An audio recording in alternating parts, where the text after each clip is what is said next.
আসসালামু আলাইকুম।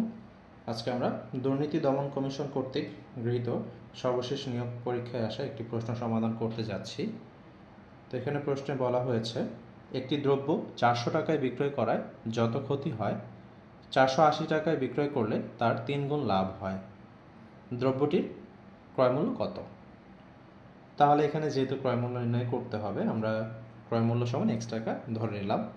তাহলে এই x সহযোগে আমাদের যে দুটি শর্ত রয়েছে সেই শর্ত একটি সমীকরণ তৈরি করে খুব সহজে আমরা x এর মানে উপনীত হতে পারি। তাহলে এখানে প্রশ্ন মতে প্রথম শর্ত হচ্ছে 400 টাকায় বিক্রয় করে যত ক্ষতি হয়। তাহলে 400 টাকায় বিক্রয় করলে ক্ষতি কি হচ্ছে? আমার ক্ষতি মানে আমার ক্রয়মূল্য থেকে বিক্রয় মূল্য বিয়োগ করতে হবে, অর্থাৎ x বিয়োগ 400। 480 টাকায় বিক্রয় করলে তার 3 গুণ লাভ হয়। তাহলে লাভের বিষয়টা কী পাই আমরা? লাভ হচ্ছে বিক্রয় মূল্য থেকে ক্রয় মূল্যটা বিয়োগ করতে হবে। তাহলে এটা হচ্ছে লাভের পরিমাণ। তাহলে লাভের পরিমাণ কি বলেছে? যে 480 টাকায় বিক্রয় করলে তার 3 গুণ লাভ হয়। তার বলতে এখানে এই যে যত ক্ষতি হয়, তাহলে ক্ষতির পরিমাণটা এটা।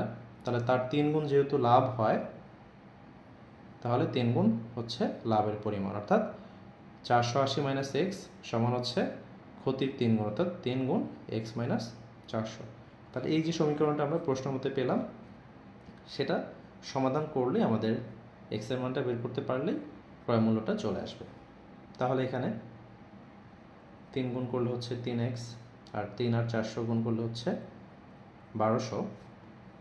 এই পাশে যা রয়েছে তাই রাখলাম, 3x রেখে দিচ্ছি, আর ডান পাশ থেকে x এসে হচ্ছে প্লাস সমান 480 আগে ছিল, বাম পাশ থেকে 1200 গিয়ে যোগ হচ্ছে সমাধানের নিয়ম অনুযায়ী, বা এখানে হচ্ছে 4x যোগ করে, আর এখানে হচ্ছে 1200 আর 480, অর্থাৎ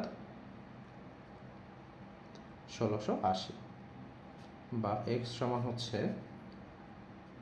1680/4। তাহলে এখানে কেটে থাকছে 420, কেননা 4 দিয়ে 1680-কে ভাগ করলে ভাগফল হয় 420।